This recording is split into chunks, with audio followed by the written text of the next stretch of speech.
First tonight on News 3 at 6, continued team coverage of the devastating explosion in Sun Prairie. Plus, the semi-driver who crashed into a school bus full of kids goes before a judge. And later, a well-known City of Madison alder officially throwing his hat into the ring for mayor. This is News 3 at 6.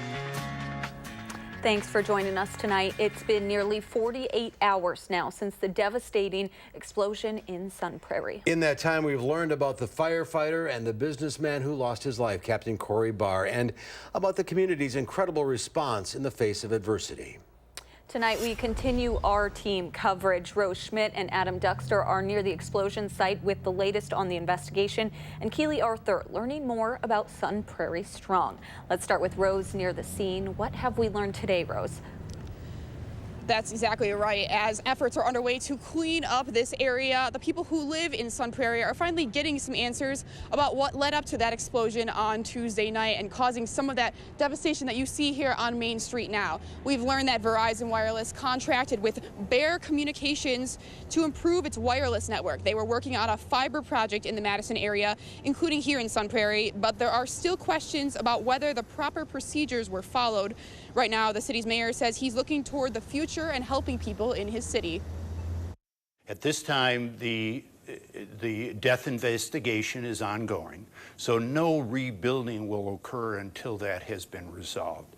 The governor was here yesterday. He assured us that they would work expeditiously in getting that highway open. Bear Communications and Verizon Wireless are expressing their condolences for the loss of Captain Corey Barr and say they're praying for a fast recovery of the people involved around this community, and the companies both say that they are willing to cooperate fully with law enforcement as they investigate this whole process. In the meantime, though, the mayor says that his priorities right now are actually taking down those buildings that have been structurally damaged, as well as rebuilding the city here on Main Street. Rose Schmidt near the explosion site tonight. Thank you, Rose. You can stay up to date with all the developments on the Sun Prairie explosion. We first reported this story through an app alert today. You can download the Channel 3000 app and be the first to know. Overnight, firefighters were back at the scene of the explosion, putting out a small fire that flared back up at Glass Nickel Pizza. That fire started just before 11:30 last night. Dane County Dispatch tells us the fire took just a couple of minutes to put out, but first responders stayed on scene for a couple of hours as a precaution. And today we're also learning more about the funeral plans for the fallen firefighter, Captain Corey Barr. According to the Wisconsin State Firefighters Memorial, it'll be held this Saturday at 11 a.m. at the Sun Prairie High School. A private visitation will be held tomorrow night. New tonight, the other firefighter injured in the explosion. Ryan Welch is now out of the hospital. He was escorted from the hospital to the fire station less than an hour ago, according to a GoFundMe set up for him. His face was burned, his jaw broken, and his hands were injured when a building fell on him. If you would like to donate, we have that GoFundMe information on channel3000.com. Flags around Sun Prairie are at half-staff today, honoring Captain Barr. This is at the Sun Prairie Fire Department. Barr has been with the department for 15 years. He leaves behind a wife and twin 3-year-old daughters. Many nearby business owners and tenants are now getting a first look at the damage done to their property. However, some still don't know the next time that they'll be able to enter into the place that they call home. Our Adam Duxter is in Sun Prairie with the latest on who has been let in and who still has to wait. Adam. Guys, the area that I'm in right now is the area that's been deemed safe enough to go back in. It's the 200 block of downtown Sun Prairie where business owners and tenants are now going in to check on the damage, but there are still areas that are off limits for the foreseeable future. Earlier today, crews set up a fence, and inside of that boundary, people aren't able to enter or exit. Business owners from inside the fence say now it's a matter of finding out what to do next. Early on, adrenaline was driving everything, and everyone was interested in trying to help each other, which everyone is still interested in. Now it's the realism is set in where, okay, this is the long haul, and we need to figure out what the solutions are and how we're going to continue our business. Again, business owners said it could take weeks to get into their places, and what you're looking at now, that's that interior boundary. That's the area where all of these business owners and tenants, they're not able to go right now. And as for Salvatore's, who we heard from just now, he said their windows are still broken. There's still food on the table. People have their cell phones laying right there, and he has no idea when the next time he's going to be able to enter his restaurant. All right, Adam Dexter reporting live for us from Main Street in Sun Prairie. Thank you. The senior living community is saying thank you to the first responders that helped keep everyone safe Tuesday night. You'll remember during that chaos, many of the senior citizens living near the gas leak at Bristol in Maine were evacuated. Today, New Perspectives Senior Living expressed their thanks by cooking up some burgers and cookies for the city workers, police, EMS, and fire who've been working tirelessly. I can't say enough about the good work that the police and fire and EMS did for us on Tuesday evening. It definitely was a huge effort, one that took a lot of different people to make it successful. All of the senior citizens at New Perspectives are back safe in their facility. And from a cookout to a helping hand and thousands of dollars in donations, everyone stepping up to help Sun Prairie. Our Keely Arthur is live to share how one local businesswoman is picking up spirits. Keely? Well, by picking flowers, of course, Mark. I'm here at the Crazy Daisy flower truck in Sun Prairie, where bouquets are being sold to raise money for the Barr family. But check this out. They're all sold out far before schedule. That's how quickly people are giving in this community. Now, last night, Crazy Daisy raised over $1,000 at a fundraiser at Buck and Honey's. That was back. They were back at it again today at the Prairie Lakes Farmers Market. Crazy Daisy owner Michelle Hornig raised hundreds. And here's why she said she wanted to help. Twofold. My husband is from Sun Prairie. This is where he grew up. It means the world to us, and our community means the world to us. And then in addition, I'm a nurse at UW. And so these are our people. These are, firefighters, police officers, all the first responders that we work with. These are our people. So we feel honored to give back. And as we just heard, Michelle is a nurse.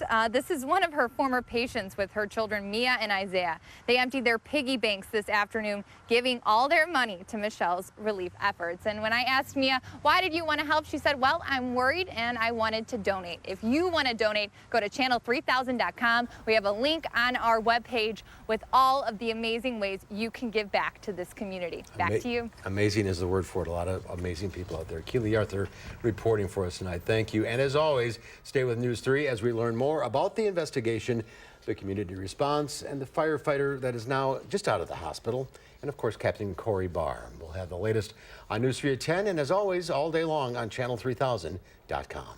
All right, let's turn it over to weather now. A live look from our Edgewater Skycam. We do have a few alert days ahead. Let's check in with meteorologist Dave Caulfield in the Weather Center. You're right, Amanda. We do have alert days tonight and tomorrow for high heat and humidity levels, plus an isolated strong to severe thunderstorm here and there. And we are seeing a severe thunderstorm watch issued about an hour ago for spots like the Twin Cities into Eau Claire, just north of La Crosse. You can see that line of thunderstorms slowly moving through the Twin Cities. Some gusty winds, some very heavy downpours, lightning, and some severe thunderstorm warnings just issued over the past couple of minutes in that area. But for southern Wisconsin, it's a question of how far this line will drop to the south. Right now, we're not seeing any rain across the area in downtown Madison on the Edgewater Skycam.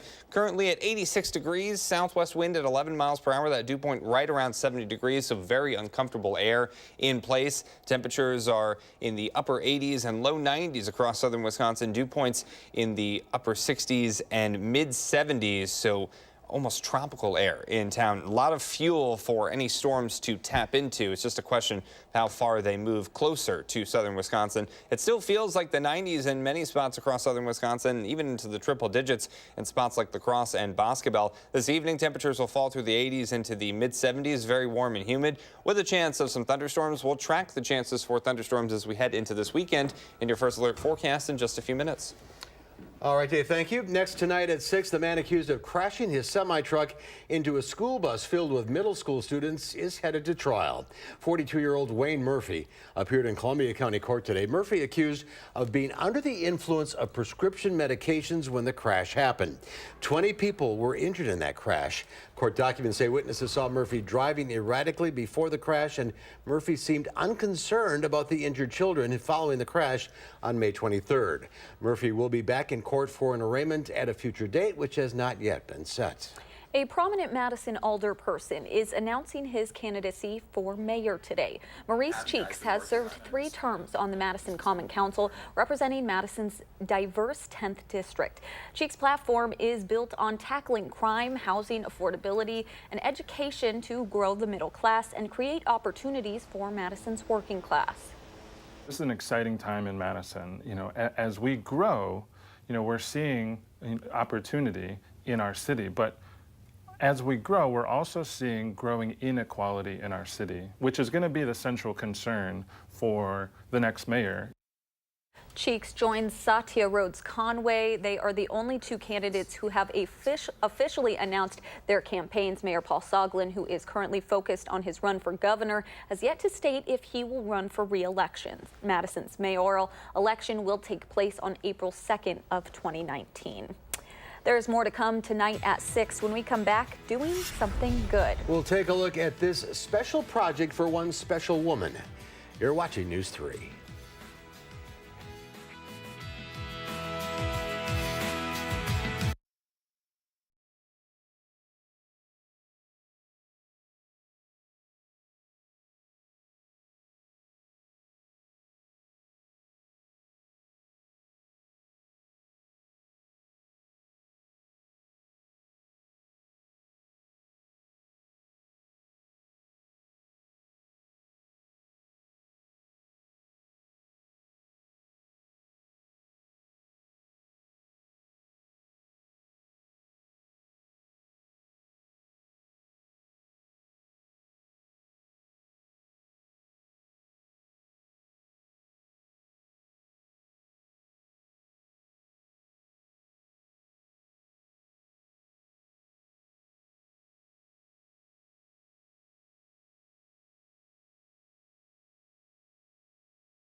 Welcome back. For 30 years, Habitat for Humanity has been building homes, community, and hope. And this afternoon, they took on a special project for a special woman. Only on News 3, our Jamie Perez captured it all. Take a look.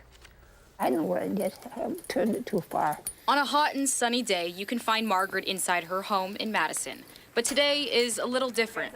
Oh, they're painting and they're doing a beautiful job. The men and women you see are working on a special project with Habitat for Humanity. You moved that up as I was putting the brush down. We still got to put a second coat on that other side over there, don't we? It also helps the community because we have found that when one home is repaired and looks nicer, it encourages other people in the community to keep their homes in better condition too. So that's good for the whole community. And Margaret says her home needed it. It was a mess.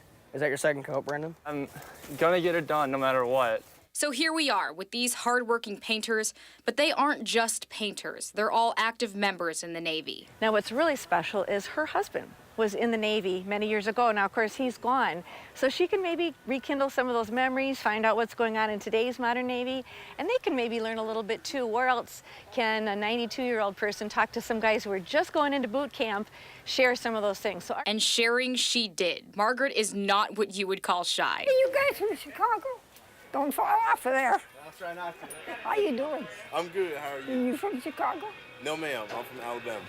Oh, how you doing? I'm painting. Yeah. How you doing, guys? Pretty good. How about you? Good. It's going good. We got up there pretty well, though, already. yeah, that looks nice. Oh, you're doing such a great job. Oh, thank you. I'm so happy. Goal accomplished on both ends. To be able to give back to someone that's served in the past, you can't really describe how it makes you feel. You just have one great crew here. I'd recommend them to anybody. In Madison, Jamie Perez, WISC News 3. Special indeed. Yeah, so special, and I loved her attitude. Yeah, That was she's great. Still ahead tonight at 6, it's a fitness trend that has been popping up across the country. Including here in Madison. We'll check it out. Whatever it is, coming up in sports. High humidity and heat greet us to start this weekend with alert days in the forecast tonight and Friday. Some storms are possible too. I'll have your forecast next.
All right, Dave's here now. Oh, I'm getting tired of this. Hot. Yeah, hot, humid, and stormy in some spots, especially to our north and west. That severe thunderstorm watch just issued about an hour ago, and we do have some warnings showing up along that line of showers and thunderstorms. Lots of heavy rain, some gusty winds. But the question, folks, is how far this will head to the south over the next couple of hours. I'm not thinking it really heads too far, but we will keep a chance for some showers and thunderstorms in the forecast this evening. As we head into tomorrow, some strong to severe thunderstorms could be possible for southern Wisconsin as this line continues to move, or the best storm chances continue to move to the east as we head into tomorrow. So we do have alert days in the forecast for tonight and Friday for some isolated strong to severe thunderstorms and also some high heat and humidity levels. Highs tomorrow in the upper 80s. It can feel like the upper 90s, close to 100 degrees at times. We still do have a heat advisory in effect for western Wisconsin, for much of Iowa, into southeastern Minnesota for the next couple of hours, but it will still be hot tomorrow as we head into southern Wisconsin, even though we may not have a heat advisory. That's something to keep in mind. As far as July precipitation, it's been pretty scarce so far. Only one day of measurable rain, and that was on the 1st of the month. But I think that's going to change as we head into this weekend. because we do have those storm chances kind of ramping up as we head into Saturday and Sunday, even into Monday as well. Our time lapse in Madison, the WISC-TV Skycam showing lots of sunshine today. We did see a little bit of some high clouds, but that's about it. So we can say hi to those clouds outside. 86 right now, southwest wind at 11 miles per hour, and that dew point right around 70 degrees. So pretty uncomfortable air still in town.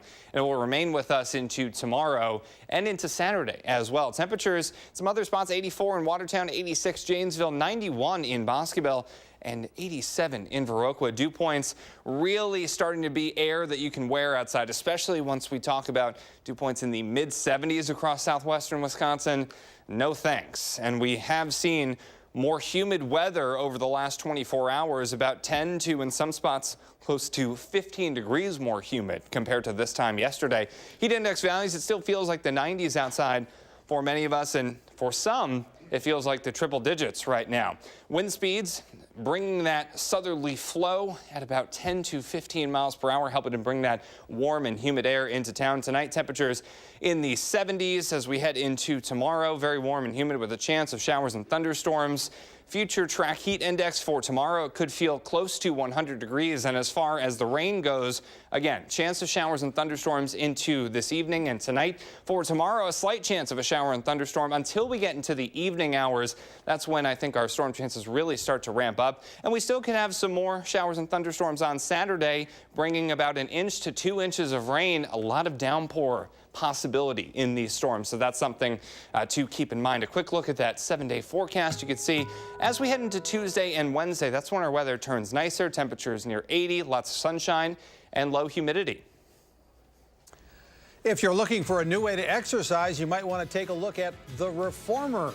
We'll tell you about it in sports.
The PGA Tour is playing an event about 3 hours from Madison, and the John Deere Classic is a tournament Steve Stricker isn't going to miss. He won it 3 straight times from 2009 to 2011, and even at 51 years old, you figure he's got a shot to shoot low scores and win it again. In today's first round, Stricker got off to a great start on his very first hole, the 10th of the par 5. He stuck this wedge to 4 feet 4 inches. And with that trusty putter, it's almost a gimme. But Stricker has only 3 birdies and 2 bogeys. A round of 1 under 70 isn't going to do much for you at a place like TPC Deer Run. Steve Wheatcroft is out of 9 under 62, so Stricker's 8 back in a tie for 77th place right now at the first round of the John Deere Classic. PGA Tour champions, the Senior Players Championship is another one of their majors. Kenny Perry and Mike Small lead after the first round. Jerry Kelly's right there in a tie for 16th. The Brewers are in Pittsburgh playing the first game of 5 in 4 days with the Pirates. Wade Miley's off the disabled list to start tonight for the Brewers. They also released Eric Sogard today. Serena Williams' big year continues. She had a baby last fall. Today she earns a spot in the Wimbledon women's final. Williams beat Julia Gorgas in the semifinals today and straight sets, and will face Angelique Kerber in Saturday's final. A win would put Serena Williams at a tie for Margaret Court for the most Grand Slam titles with her 24th. There's a new kind of workout that's popping around the Madison area. It's a take on Pilates that uses a specific kind of machine, and it's all about encouraging overall wellness. We sent Melissa Kim to check it out. Now this might look like a medieval torture device. Toes are sort of gently flexed towards the nose. But in reality, it could help you. So it's about being aware of your body. DeForest native Erica Baldwin owns and teaches at Club Pilates on Monroe Street. To keep your spine healthy until you're older. We're maintaining a small pocket of air underneath our low back. She thinks it's all about reversing damage from everyday bad habits. I think there's a general awareness that people aren't feeling so good in their daily lives, like sitting, driving, texting. So the idea of getting a workout, but also a good stretch. That's where this device comes in. It's called a reformer, and it's supposed to help your spine. People that have feet injuries, toe injuries, knee injuries, hip injuries, we sort of take gravity out of the equation, so you can still be very mobile, but on your back.